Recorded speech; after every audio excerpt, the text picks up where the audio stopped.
Why not just let my bookkeeper file for my ERC, my employee retention credit? I get that question all the time. And, the simple answer is, yeah, you just shouldn't. And it has nothing to do with, if you're a bookkeeper or CPA, I tell people don't even have your CPA file it, and I'll tell you why.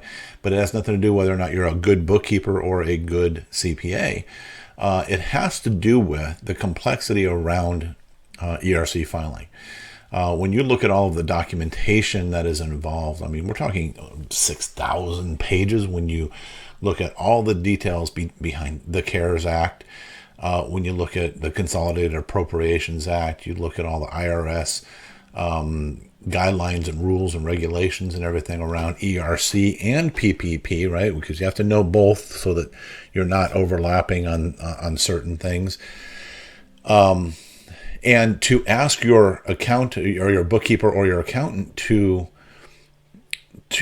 dive in and understand that in depth, it's an unreasonable ask on their part. Now, at the same time, I'm going to say this: we've had several people where the bookkeeper insisted, no, let me file it. And the reason that they did that was because, well, they can charge you for it, right? They charge you extra for doing that. And our solution to that is, hey, bookkeepers and CPAs, partner with us, because you'll still get paid when the filing is done, but you don't have to do the work. We do all the work, okay?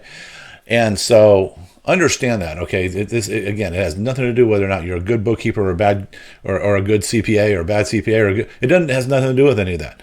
It has to do with, like I said, the complexity of it. And to ask them to do it would be the same thing as asking a regular doctor who sends you off to have an MRI and comes back and looks at the readings and says, oh yeah, you got a brain tumor. Yep, you got a brain tumor.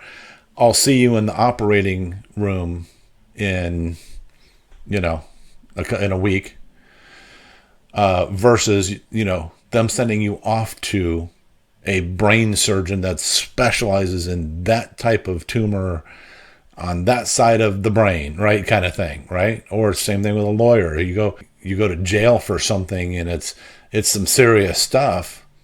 You're not going to hire your cousin who just passed the bar or who does estate planning to help you in criminal defense, right?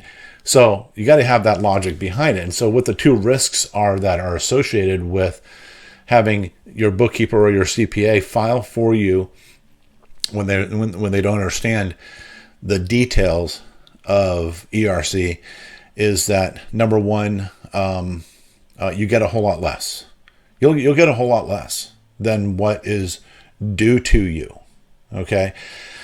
What we see across the board from other companies that are offering ERC is that they're averaging about $10,000 per employee.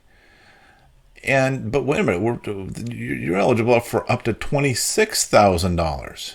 Okay. But they're averaging $10,000 per employee. What we're seeing for some bookkeepers and CPAs is even less, because they just don't have the time or the energy or the resources to do this. This is what we do. We do ERC. That's it. That is it. Eat, breathe, and sleep ERC all day, every single day. Okay? So, let's say you get $10,000 per employee, but you could have got $21,000 per employee. I picked $21,000 because that's our average across hundreds of thousands of employees that we have filed for. We've filed for over, I think we're rolling up on 7,000 companies now, but hundreds of thousands of employees that we've filed for, and we average 21,000. That's really good. And the reason we do that is because we want to get the maximum value for you. Why can we do this? Well, because we spend a lot of time and energy to put together a lot of proprietary software that once our analysts go through and look at everything and make sure everything's all in place, number one. Number two, the proprietary software goes through and double checks everything to make sure that there's no human error.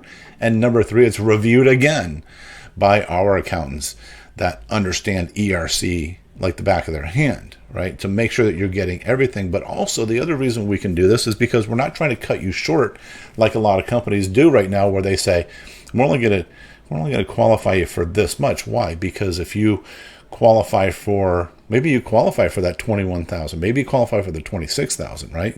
That might be the case.